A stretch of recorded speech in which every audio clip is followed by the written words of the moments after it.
Orijin will see me through by Pius Adesanmi. When a culture that defines economic opportunity as the massive manufacture of inferior material quick fixes for Africa, China, meets, falls in love with, and marries a culture that is pathologically resistant to maintenance, Nigeria, the results can be devastating. From Lagos or Abuja to the hinterland, you keep changing rooms within a hotel.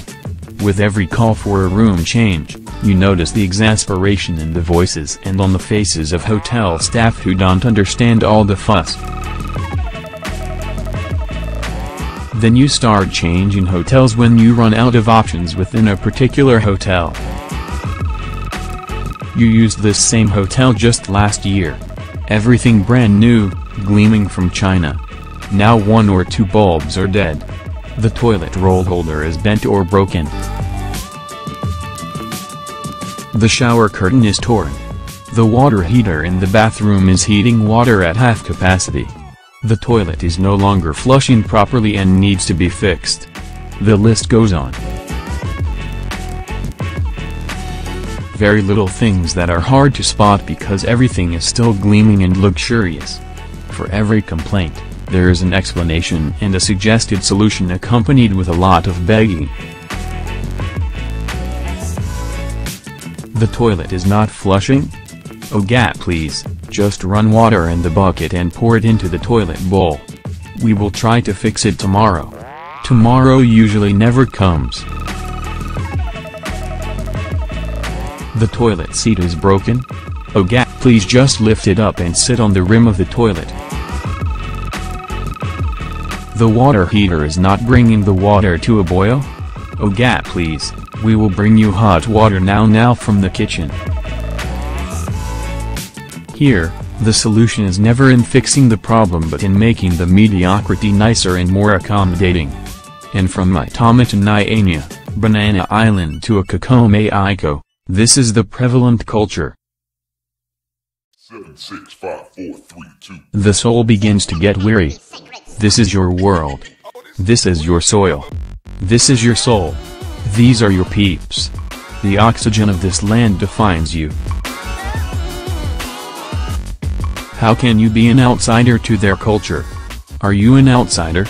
Where is the border between fastidiousness and insistence on the basic little things that define human dignity in the modern world?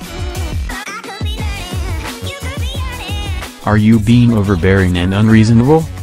Are you the arrogant importer of the cultures, standards, and values of other lands into this space? After all, these rooms that you keep abandoning for other rooms have been inhabited every day by other Nigerians since you were last here a year ago.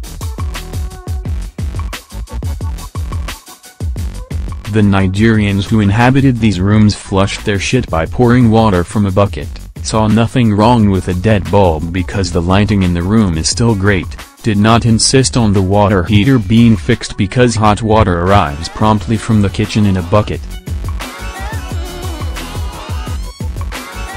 They lived in and standardized this mediocrity.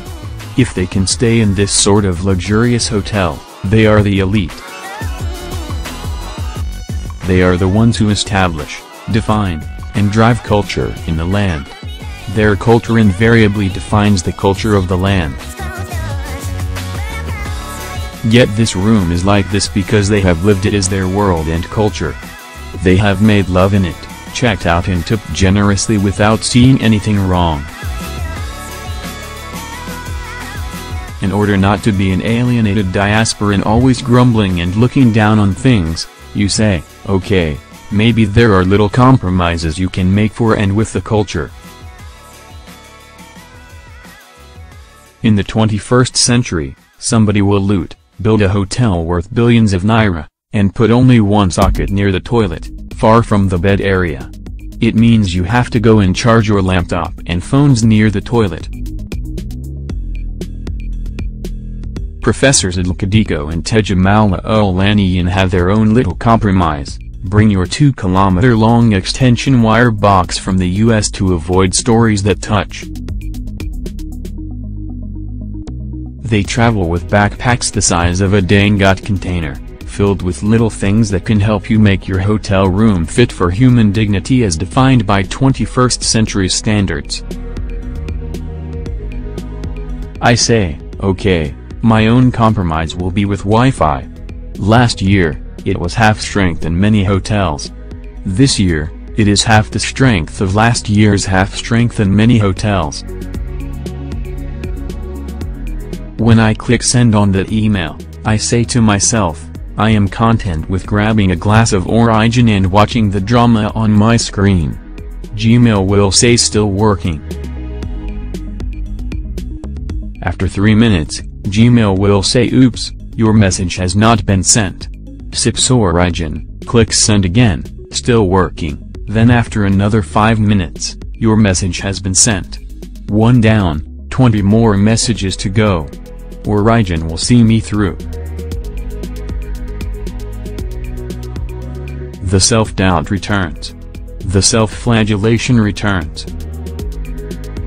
To what extent is your little compromise to blend with your cultural rationalization of mediocrity? Why should insisting that a light bulb be changed, a toilet seat be fixed, water pressure be made consistent with acceptable standards be deemed imposition of Oyanbu culture? How did these little things, so essential to the basic dignity of humanity, come to be fixed in the collective imaginary of this land as Oyanbu attitudes that are strange to our essential culture? In accepting even the slightest compromise in order to maintain your sanity, are you not facilitating the lazy ways in which they define maintenance culture as an Oyanbu thing and even proceed to develop a very hostile attitude to it?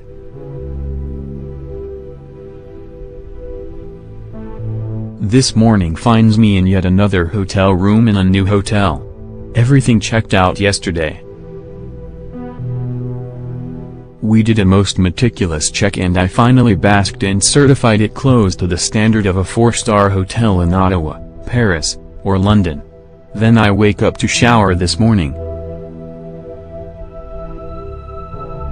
Somehow, between my inspection at 6 p.m. yesterday and this morning, the witches of Izenlu had gotten to the water heater.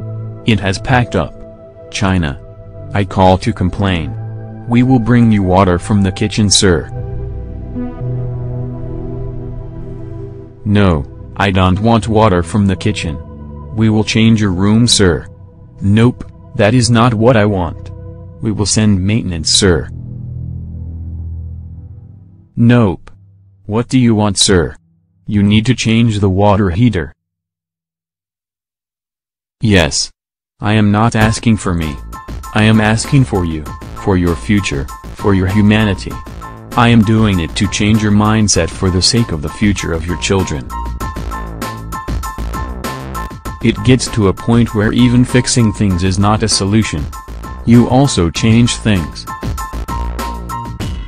A hotel this size, a hotel this luxurious ought to have a maintenance storage space for replacement things anyway. This ought to have been part of the thinking of the proprietors. They transfer me to the manager. The manager almost has a heart attack when he hears me. Professor, you will need to talk to Chief O. I don't know who Chief is, but I think he is the owner or one of the owners of the hotel. They give me Chief's number. I phone, greet him very warmly and introduce myself as one of his guests. Chief is very warm and affable too. Then I tell him what is going on. He is a little surprised. Must be a first for him. Then he says, Professor, you know, you may be right. I will have maintenance check it, and if it really cannot be fixed, we will install a new one latest tomorrow. Oh, in China yen ni. We bought and installed those heaters just last year. Oh. They are packing up after 1 year. By the way, Professor, anything you eat and drink today is on the house. If you are reading this and you are in a hotel, a government office or space, your own home, please get something changed. Insist that the dead bulb must be changed today. Do not shit and flush with water from a bucket today. They must fix that toilet. What about that old towel that is no longer even fit for a floor towel? Don't use it this morning. Insist on talking to a manager. They must give you a new towel. 1 million of you can change the destiny of Nigeria and repair this deleterious mindset by rejecting something today, no matter how minimal.